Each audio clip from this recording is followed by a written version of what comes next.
Hi, everybody. My name is Jason. I'm Kid. I'm Jed. I'm Eli. And we are the YAHOSHUA and the Torah channel. And we thank you guys very, very much for hanging with us, for being part of this. We are deep into the book of Joshua, and we are going very, very quickly through this. It's almost done on this. Anybody give me a quick recount of what happened last week? We are in chapter 22 today. Actually, anyone have any jokes or any kind of stories or anything? Jungle stories? Jade, you look like Quasimodo, friend. I got stung in the face by a bee yesterday cutting, so that's about it. You look absolutely terrible. Half of the whole one's the right side of your face is drooped down, like you are. It doesn't look good. What happened?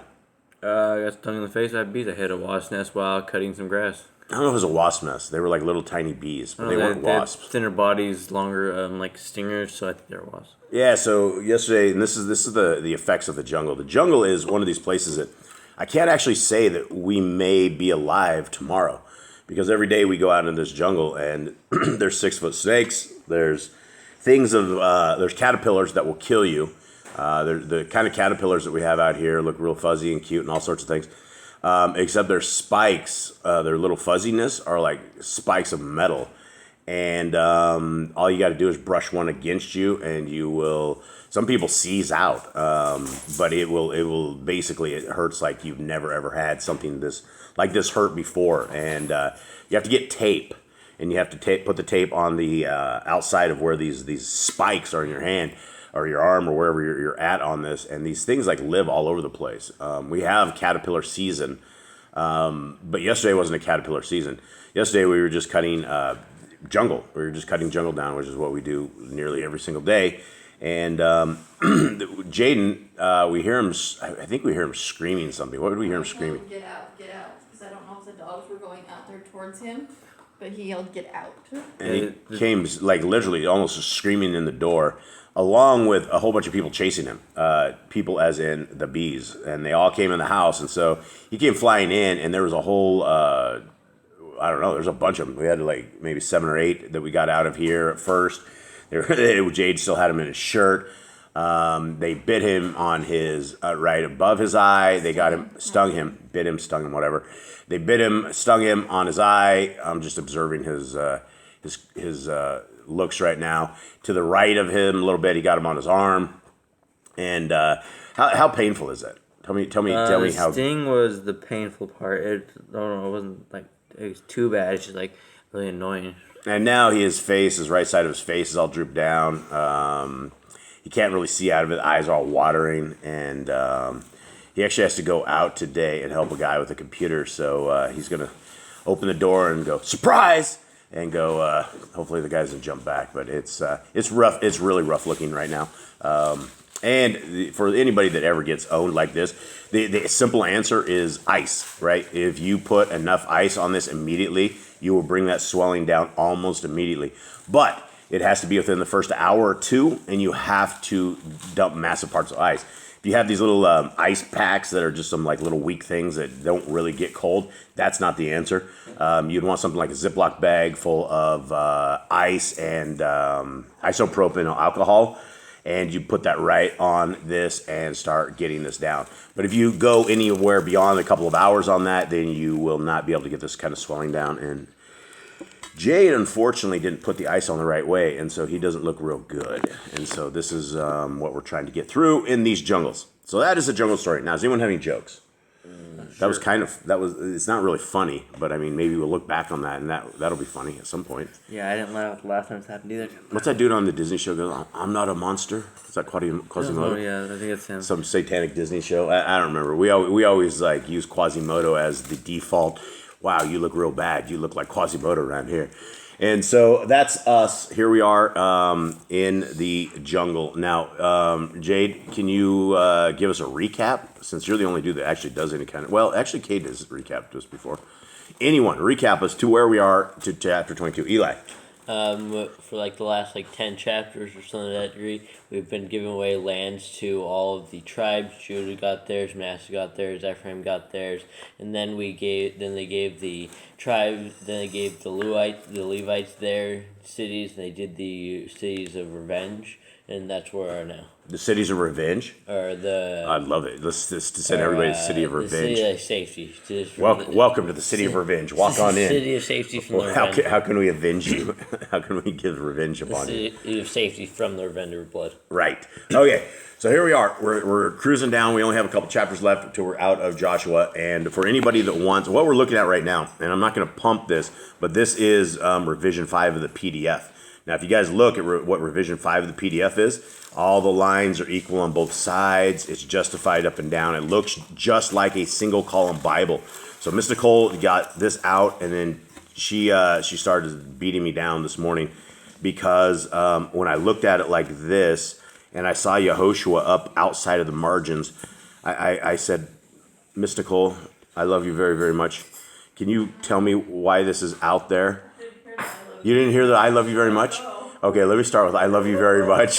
I'm very sorry about this, but I want this, like, can you please put the header, because inside of this, Jason doesn't understand that the margins is for the whole thing. It can't just be justified for the header.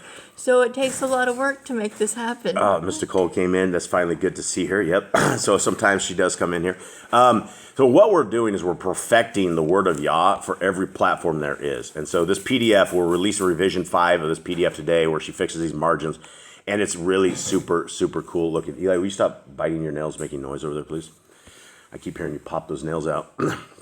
Let's one time. Let's groom later. 1 second. Groom your nails later, nail biter. Okay.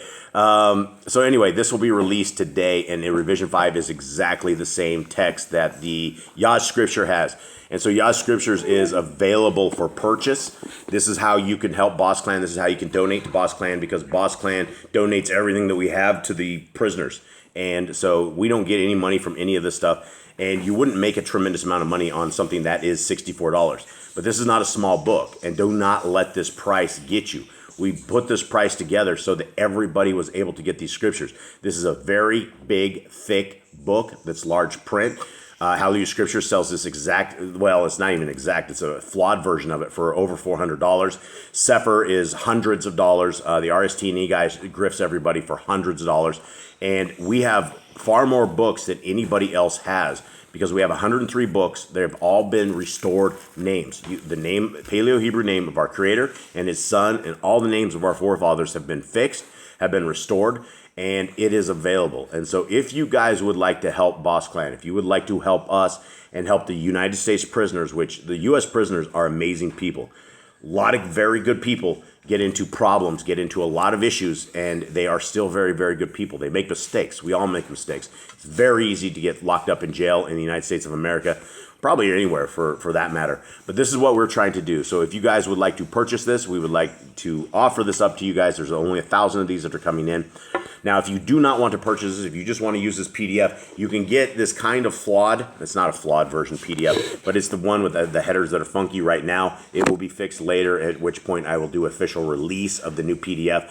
Miss Nicole is doing the same thing with the Apocrypha and getting it all nice and dialed in, and we'll be doing that as well. If anybody wants Yah Scriptures on eSword, the PC and Mac version of it is right here. You need 2 files right there. You need the main one, and then you need the Hebrew font. For PCs, we are diligently working very closely trying to get the version for Android and iOS working. So that is it. Let us begin. Anyone else have anything to add or not add before we do it? Anyone? We're good? I think we're ready. All right, let's go. Jay, can you see out of your eye? Can you see? Not yet. No, don't try to see out of that one. That one's closed up. You can't even see out of that one. What about the other one? Yeah, I'm good. You're good with them? Yeah. All right, good. Okay, 22. Then Yahushua called for the Reubenites and the Gadites and half the tribe of Manasseh and said to them, "You have guarded all that Moshe, the servant of Yahuwah, commanded you, and have obeyed my voice in all that I commanded you. You have not left your brothers these many days, up to this day, but have guarded the charge, the command of Yahuwah, your Elohim." Now, what is he talking about here? Why is he specifically grabbing these people right here and talking to them? Because these are the ones that God left over. They wanted things before they entered the promised land. There was a land they conquered, and they're like, we want this land, it's good for us. But then Moses told them, okay, fine, you can have this land, but what you need to do is you need to fight with your brothers and leave all your livestock, all your wives, all your children here, but you need to come and fight with your brothers and you can return. So now he's telling them that they have obeyed the command and they are about to go home. Yeah, and so this land, the first land that they were after, was really, really good for their cattle. And so they wanted to put their cattle in a good, solid land. And so they picked up their arms and they fought with the rest of their brothers. They left their wives and their kids and their cattle in these lands. Okay. And now, Yahuwah, your Elohim, has given rest to your brothers, and as he promised them. So now, return and go to your tents and to the land of your possession, which Moshe, the servant of Yahuwah, gave to you beyond the Arden. You all right, Kate? Yeah. All right, you're sucking me in a vortex there, bro. That was a loud yawn. Okay. Only diligently guard to do the command of and the Torah, which Moshe, the servant of Yahuwah, commanded you, to love Yahuwah, your Elohim, and to walk in his ways, and to guard his commands, and to cling to him, and to serve him with all your heart and with all your being. This simple verse right here is the theme of the scriptures. From the front of the book to the very end of the book, this is the exact same thing. I'm going to repeat this verse because this verse, for all of you guys out there, this is the same thing. Folks out there, friends, family, anyone who will listen to Yah's word, only diligently guard to do the command and the Torah, which Moshe, the servant of Yahuwah, commanded you, to love Yahuwah, your Elohim, and to walk in all his ways, and to guard his commands, and to cling to him, and to serve him with all your heart and with all your being. Now, is nailing the laws, statutes, and commandments of our Creator, saying it doesn't apply to you, does that say that you are loving your Elohim? Absolutely not. Are you walking in his ways? Nope, that's Are the you opposite. guarding his commands? Nope, Are you away. clinging to him? Nope, because you don't obey him. You don't obviously want to be around him. So you. The Christians take the laws, statutes, and commandments of our Creator and they throw it in a dumpster, and the dumpster guy, the trash guy, comes and throws it away, and they don't care at all. And the people who will be saved are these people. Verse 5, if we are diligently guarding the command. Guys, this is what it is, right? We have over 53 times in the Torah, from Genesis to Deuteronomy, that says we need to diligently guard these laws, obey them, put everything we have into them. Guys, this is our life. This is our life blood. If we are not guarding his commands, if we're not clinging to him, if we're not willing to serve him, then by default, we're serving Hasatan. By default, our daddy is the devil. And that just really offends a lot of people. But unfortunately, most people belong in that category. 6. And YAHOSHUA baraked them and sent them away, and they went to their tents. And to the half tribe of Manasseh, Moshe had given a possession in Bashan. But to the half of it, YAHOSHUA gave among their brothers beyond the Arden, westward. So when YAHOSHUA sent them away to their tents, he also baraked them, and spoke to them, saying, return to your tents with great riches, and with very great much livestock, and with silver, and with gold, and with bronze, and with iron, and with countless garments. Divide the spoil of your enemies with your brothers. And the children of Reuben, and the children of Gad, and the half of the tribe of Manasseh returned, and left the children of Israel at Shiloh, which is in the land of Canaan, to go to the land of Gilead, to the land of their possession, which they possessed according to the command of Yahuwah, by the hand of Moshe. And they came to the districts of the Arden, which is in the land of Canaan. And the children of Reuben and the children of Gad and half the tribe of Manasseh built an altar there by the Arden, a great conspicuous altar. Conspicuous. There's something very conspicuous about all No, this. this is So what are we doing here, right? All of a sudden, sounds like we have another golden calf incident going on here. we got something that wasn't commanded, right? Just 4 verses up. Yahuwah says, look, if you guys will just guard these commands, cling to Yahuwah. There's nothing wrong with making an altar to Yahuwah and giving him like an offering. Is there? Back in the days, that's what they'd all do. Well, were you commanded to? You were just not more than 2 chapters ago. Every single, or not even, was it last chapter, right? Every single Levite was put up into 49 different cities. I think there's a point no one was supposed to be doing sacrifices like this. Yeah, you have a Levitical priesthood that is there to hold your hand, that is there you can offer your sacrifice to. If you're sitting there deciding you're going to make an altar and start offering things up on it when you have the priests all around you, that defeats the whole point of the Levites even being there. Yeah, and so this is a big thing. This is a huge thing. And so let's see what happens. 11. And the children of Yisrael heard of it, saying, see, the children of Reuben and the children of Gad and half the tribe of Manasseh have built an altar opposite the land of Canaan in the districts of the Yarden at the border of the children of Yisrael. And when the children of Yisrael heard, all the congregation of the children of Yisrael assembled at Shiloh to go to fight against them. So the children of Yisrael sent Phinehas, son of Eleazar, the Kohanin, to the children of Reuben and to the children of Gad and to half the tribe of Manasseh into the land of Gilead. Man, he's got to be like 150 at this point. Yeah, but when you send Phineas, man, it's over, right? Everybody knows what Phineas. Up. Yeah, everybody knows what Phineas is doing. Phineas probably had a spear in his hand as he's walking along with these guys, and everyone's like looking at Phineas like, "Ooh, Wookie!" Phineas is probably like, "I'm getting too old." Yeah, I can't believe this. All right, shish kebab time. Here comes Phineas, everyone. Okay, all right, into the land of Gilead, 14. He fights on a stick. Yeah, well, here we go. And 10 rulers with him, one ruler, each from the chief house of every tribe of Yisrael. And everyone was the head of the house of his father among the divisions of Yisrael. And they came to the children of Reuben, and to the children of Gad, and to half the tribe of Manasseh, and to the land of Gilead, and spoke with him, saying, thus says all the congregation of Yahuwah, what is this trespass you have commanded against the Elohim of Yisrael, to turn away this day from following Yahuwah, in that you have built for yourselves an altar, to rebel against Yahuwah this day? Is the wickedness of Peor not enough for us, from which we have not been cleansed till this day, although there was a plague in the congregation of Yahuwah, that you turn away today from following Yahuwah? And it shall be, if you rebel against Yahuwah, that tomorrow he is wroth with all the congregation of Yisrael. Indeed, if the land of your possession is unclean, then pass over to the land of the possession of Yahuwah, where the Mishkan of Yahuwah dwells, and take possession among us. But do not rebel against Yahuwah, nor rebel against us, by building yourselves an altar besides the altar of Yahuwah, our Elohim. So this kind of goes for us today as well. If we disobey the commands, if we start going to Yahuwah, we're all going to be destroyed as well. So if you start disobeying commands, you are not obedient, just expect bad things to happen. Yeah, and then don't expect blessings if you are not in Yah's ways. It shouldn't be there. The only blessings you'll probably get are the blessings from Hasatan, and Hasatan will completely bless you and make you rich. He'll make you filthy rich. You'll walk these lands with respect and dignity and power, but you will not make the final cut into the Shamayim. Okay, where was it? What was that on exactly? 20 now. Did not Achan, son of Zarok, commit a trespass in that which is under the ban, and wrath fell on all the congregation of Yisrael? And he was not the only one to die in the wilderness, and to die in his wickedness.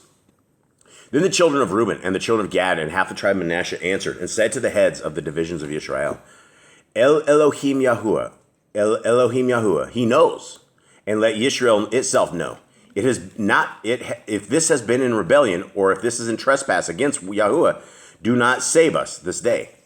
If we have built ourselves an altar to turn from following Yahuwah, or if to turn or to offer burnt offerings or grain offerings on it, or if to make peace offerings on it, let Yahuwah himself require it. Now, this is interesting, right? These people you guys catch what these guys are saying, right? Yeah. They're like, this is not rebellion. If this is a bad thing, let Yahuwah judge us this day, kind of a thing. I don't know. I feel like they still shouldn't have been building altars. Well, is there a Kohanim involved? I mean, is this? I mean, sanctified? Did Yah say this? Is the thing? Have we prayed? Have we talked to Yah? And is this the will of Yah? Okay, 24. But truly, from reverence, for a reason we did this, saying, in time to come, your sons might speak to our sons, saying, what have you to do with Yahuwah Elohim of Yisrael? For Yahuwah has made the Yarden a border between you and us. You children of Reuben and children of Gad, you have no portion with Yahuwah. So your sons would make our sons stop revering Yahuwah. So we said, let us now prepare to build ourselves an altar, not for burning offering, nor for slaughtering, but to be a witness between you and us and our generations after us, to do the service of Yahuwah before him with our burnt offerings, with our slaughterings, and with our peace offerings, that your sons would not say to our sons in time to come, you have no portion with Yahuwah. So we said that it shall be, when they say to us, or to our generations in time to come, that we shall say, see the pattern of the altar of Yahuwah which our fathers made, though not for burnt offerings, nor for slaughterings, but for a witness between you and us. So what exactly are these people saying? Basically, you guys catch us? It's a sign of remembrance now. It's usually what Moses is always like, you shall tell your children all these good things, and how you got out of the land of Mitzrayim. It's like how most children are like, we put it up to be a remembrance for our children. So our children ask what it is, we tell them what it is. Yeah, so And they didn't want their children going astray because they were on the other side. They weren't in the main part where the main inheritance was. So he's like, they're not going to be with all the other people. And he's like, then if our sons go astray, they might go take your sons astray. So we don't want our sons going astray. So they don't take all Yisrael and make them go astray as well. So was this evil or was this not evil? I guess I'd say not evil. I mean, I guess they're doing a good deed, and Well, they're trying to, but they still did this unordained. They did not ask, and I believe this catches them in the future as well. Okay, 29. Far be it from us to rebel against Yahuwah, and to turn from following Yahuwah this day, to build an altar for burnt offerings, for grain offerings, or for slaughterings, besides the altar of Yahuwah, our Elohim, which is before his Mishkan. And Phinehas, the Kohanim, or Pinecos, as you would say, the Kohanim, and the rulers of the congregation, the heads of the thousands of Yisrael who were with him, heard the words that the children of Reuben, and the children of Gad, and the children of Manasseh spoke, and it was good in their eyes. And Phinehas, son of Eleazar, the Kohanim, said to the children of Reuben, and to the children of Gad, and to the children of Manasseh, today we know that Yahuwah is in our midst, because you have not committed against Yahuwah this trespass. Now you have delivered the children of Israel out of the hand of Yahuwah. And Phinehas, son of Eleazar the Kohanim, and rulers returned from the children of Reuben, and the children of Gad, and from the land of Gilead to the land of Canaan, to the children of Israel, and brought back word to them. So the matter was good in the eyes of the children of Israel. And the children of Israel barak Elohim, and they spoke no more of going against a fight to destroy the land where the children of Reuben and Gad dwelt. And the children of Reuben and the children of Gad called the altar a witness between us that Yahuwah is Elohim. Okay, so what do we conclude at the end of this? The children of Israel didn't think this was bad. At the end of this, I mean, first of all, they were going to go shish kebab these guys, and now everybody's really, really happy about this. Thoughts? I would say if they thought it was good, Phinehas here, he is a holy man. He is ordained priest. He knows right from wrong, and if he thought it was good, then it was good. All right. Well, there we go. Phinehas, what would Phinehas do? Well, Phinehas went out and did this and said it was all good. So, well, everybody, I guess that ends this. I think we only have, another couple chapters here? I think. Yeah, 2 chapters before the book of Joshua is done. This has been a much more interesting read than I thought it was going to be. We got into a lot of prickly places, and Brother Glenn was kind of yelling at me and saying, why didn't you use one of these maps that I had put in there? And one of the maps that he sent us you have to type in the name of the place. And so basically the answer to that, Brother Glenn, is that I was trying to look for high level overview maps that had all of these things in here without having to type in the names and go to a specific spot, because we would be typing in 80 different names to make this happen. But I did see your maps, and I do appreciate all of that stuff. And I appreciate everybody who puts info into this, helps us out. We are not astute on all of this stuff. As you guys can see, we oftentimes figure this stuff out as we're reading it, or don't figure it out as we're reading it. But we're doing it as a family with all of you guys, as we should be doing it, just discussing it. And we hope that you guys have a wonderful day. Thank you all very much. Much love. All right, shalom.